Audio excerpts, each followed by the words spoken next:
সবজি চাষ করা সম্ভব না। যেরকম এই জায়গাটা সবজি চাষ সম্ভব না। এই সাইডে চতুর্থ সাইডে বড় বড় গাছ আছে, তো সেক্ষেত্রে হালকা ছায়া হালকা রোদ্দুর এমন যদি জায়গা আপনাদের থাকে তাহলে 37 অবশ্যই চাষ করতে হবে। অবশ্যই এই চালানটা বছরে তিনটে চালান পাওয়া যাচ্ছে, মানে 12 মাসে 3টে চালান পাওয়া যাচ্ছে। কিন্তু না, আমি চালানটা বলছি এই জন্য, মানে আমি পেয়ারা যখন ভরপুর পাচ্ছি সেই চালানটা রয়েছে। এমনি তো 12 মাস পেয়ারা হতেই আছে, 12 মাস মানে ভরপুর যে চালানটা পাচ্ছেন আপনি সেই চালানটা। হ্যালো বন্ধুরা, আপনারা সবাই কেমন আছেন? আশা করি আপনারা সবাই খুবই ভালো আছেন। আমি আলহামদুলিল্লাহ আপনাদের দোয়া আশীর্বাদে আমিও খুবই ভালো আছি। তো বন্ধুরা, আজও আমি আজকে নার্সারিতে নেই, আজও আমি আমার বন্ধুর কাছে চলে এসেছি। আমার বন্ধু 37 পেয়ারার বাগান করেছিল, ঠিক আছে?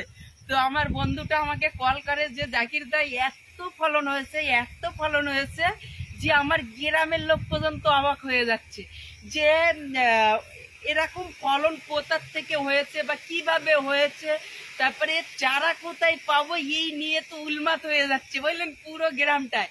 তো আমি আর থাকতে পারলাম না, এইসব কথা শুনে একদম সিধা চলে আসলাম সেই বন্ধুর কাছে। তো চলুন বন্ধুরা, বন্ধুর কাছ থেকে কিছু কথা জেনে নেই এবং এই গাছে কিরকম ফলন হয়েছে, এর ভ্যারাইটির নাম কি এবং এটা চাষ করলে কেমন ফায়দা হতে পারে, সবকিছু আমার এই বন্ধুর কাছ থেকে জেনে নেই। তো দাদা কেমন আছো? আলহামদুলিল্লাহ ভালো আছি। আচ্ছা দাদা, আপনার নামটা তো দেখতে বলুন। আমার নাম আরিফুল ইসলাম। আচ্ছা আরিফুল ইসলাম, আপনার অ্যাড্রেসটা দাদা? আমার অ্যাড্রেস বাদুরিয়া থানা, হায়দারপুর গ্রাম। আচ্ছা, বাদুরিয়া থানা, হায়দারপুর গ্রাম।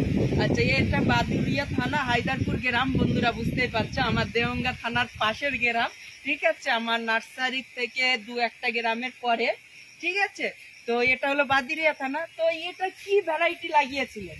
এটা 37 লাগিয়েছিলাম। আচ্ছা, 37 গাছে কতটা করে ফল হচ্ছে?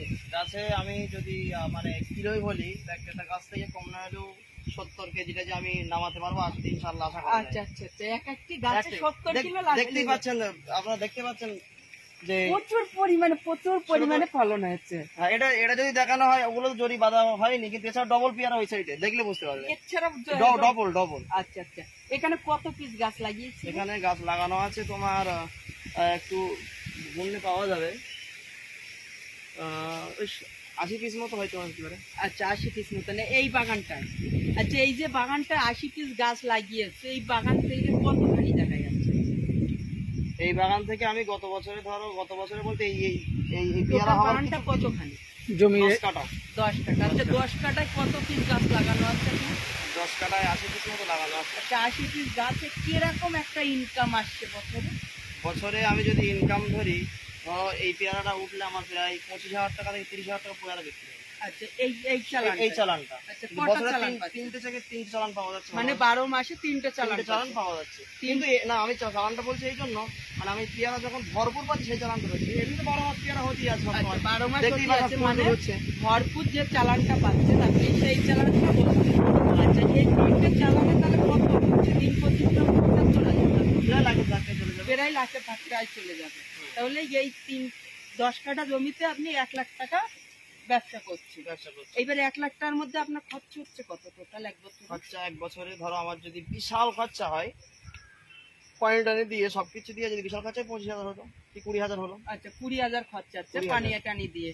তার মানে সব মানে জরি পিপা করিয়ে সবকিছু ধরে, মানে 10 কাঠায় আমার দর্শক বন্ধুরা যদি কেউ চাষ করতে চায় তাহলে 1 বিঘাতে সে 1,60,000 টাকা লাভ করতে পারবে। 1 বিঘাতে 1,60,000 টাকা লাভ করতে পারবে, সেটা খরচ খরচা বাদ দিয়ে। তাহলে বন্ধুরা, যদি 1 বিঘাতে আমরা খরচ খরচা বাদ দিয়ে যদি 1,60,000 টাকা আমাদের লাভে আসে, তাহলে এটা বিশাল একটা চাষ।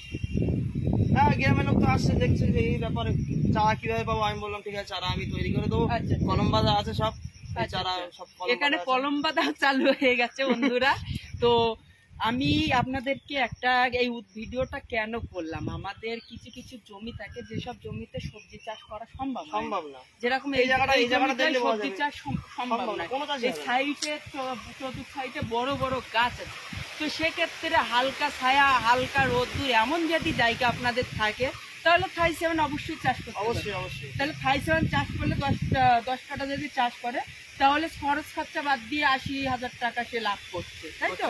এইবারে এই যে চাষটা আমি করছি প্লাস এটা দেশের জন্যও ভালো, এই যে গাছগুলো আমরা লাগাচ্ছি দেশের জন্য ভালো, আমাদের অক্সিজেনের জন্য ভালো, অক্সিজেন ভরপুর থাকছে, প্লাস আমরা এর থেকে কিছু ফায়দাও পাচ্ছি, আমরা গাছের থেকে ফল পেরেও খেতে পাচ্ছি, নিজের দেহটাকেও ভালো রাখতে পারছি টুকটাক কাজ করে না এখানে। হ্যাঁ, এবার সেক্ষেত্রে আমি আপনাদেরকে অবশ্যই বলবো, যদি কারো 2 কাঠা 5 কাঠা 10 কাঠা জমি থাকে, থাই-7 অবশ্যই চাষ করতে পারো, এবং থাই-7 ছাড়া আরো অন্য ভ্যারাইটি আছে সেগুলোও চাষ করতে পারো। কি অবশ্যই।